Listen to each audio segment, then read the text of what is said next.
Hello everyone and welcome to my channel. I just rewatched iconic Sex and the City and wow, it hits different when you're older. And it's actually wild to see how four women's choices, mindset and habits shape their lives and the outcome of it. And in this video I want to focus on Charlotte and her 5 lessons on power and negotiation that I think everyone can use. My name is Anna and I'm certified relationship coach based in Germany. I've worked with over 100 happy clients, helping them navigate their love lives with clarity. And on this channel, I explore relationship dynamics through popular movies and TV shows, helping you to understand complex psychological patterns using well-known characters and stories. What makes Charlotte so different from the others is that she seems like a harmless, naive girl still believing in love and fairy tales. And at times, she can appear quite superficial and naive. But when it matters, that sweet, dreamy image fades. She's smart about people and handles her relationships in a calm and strategic way. She knew the rules of the social game in the circle she moved in. And she also knew how to defend her boundaries, get what she wanted, while smart compromising when something wasn't essential to her. That is a lot what Charlotte can teach us. Charlotte's first lesson: empty barrels make the most noise. Smart people observe. Take this scene where she meets Trey's mother, Bunny. Instead of fussing or trying to impress, Charlotte stays quiet. She listens and watches how Trey and his mom interact. Watch her eyes in this scene. She pays close attention and later she will use that little trick she picked up at lunch when negotiating with Trey. I believe it's a very strong lesson, not only when it comes to romantic lives,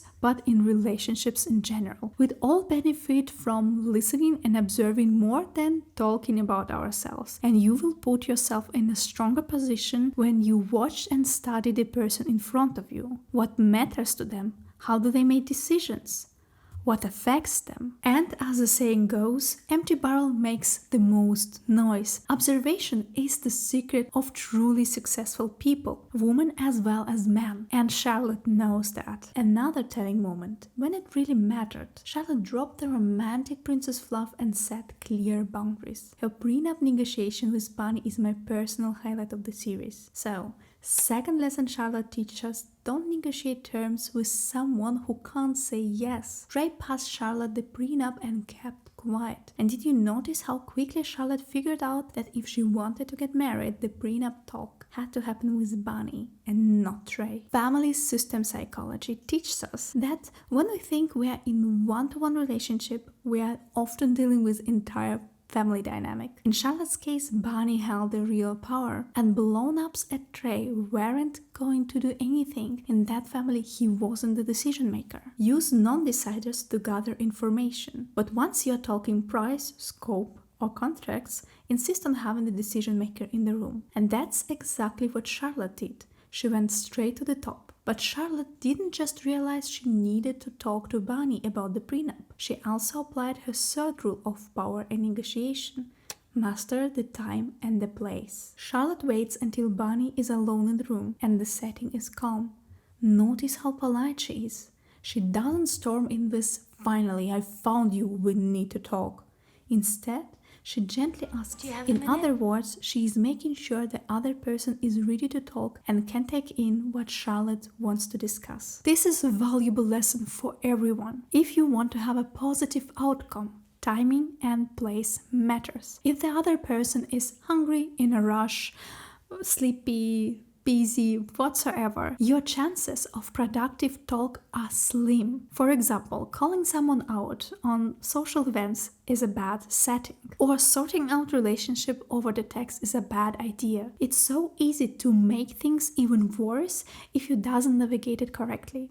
So please note, timing and place matters. Ask other person if it's a good idea to talk now, if they're ready to talk, and if it's not, reschedule. It's a very simple but golden rule. Sure, it's easiest to unload all your emotions when you feel it in a moment, but it's unproductive, so keep in mind for the next time. The goal of tough conversations is effectively explain what doesn't work for you so the other person can address and change it. Charlotte understood this perfectly. Our beloved Carrie, not so much. She, for example, kept confronting Big in public, turning private relationship talks into a spectacle. And what about you?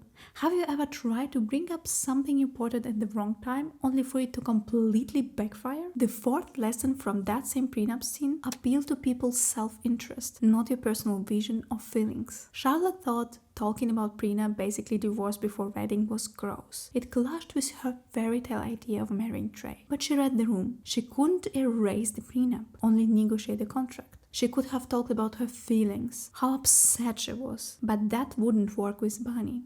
Instead, Charlotte focused on what Bonnie cares about. For example, Trey's feelings, or Trey will be upset about, and the family's reputation. People will ask questions. And the cherry on top? When Bonnie directly asks Charlotte what she wants, Charlotte drops the polite act instantly and has the guts to say it outright what she's aiming for and what she wants. Very well played by Charlotte and worth learning from. Another question, of course, is whether marrying Trey was a great idea in the first place. What do you think about Charlotte and Trey as a couple? Me personally, even if Charlotte's marriage to Trey was unsuccessful and ended in divorce, I don't think it was a mistake. First, she got out of it very well. She kept the apartment, and Charlotte was ready to fight for that apartment and for the effort she'd invested in the marriage. She approached it very strategically too. Second, Charlotte needed that setback to grow as a person and to shift her view of the world a bit to meet and marry her second husband Harry. And that's when we get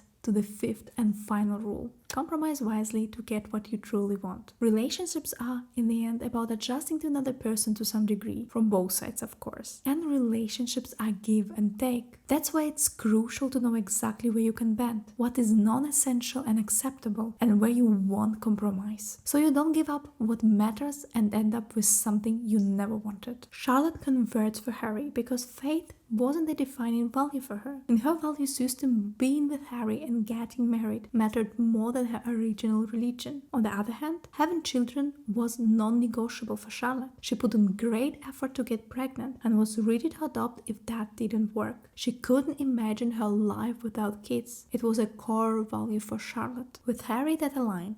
He wanted a family and was open to adoption. With Trey, and really with his mother, adoption was unacceptable. It had to be a McDougal's blood, which Charlotte couldn't provide.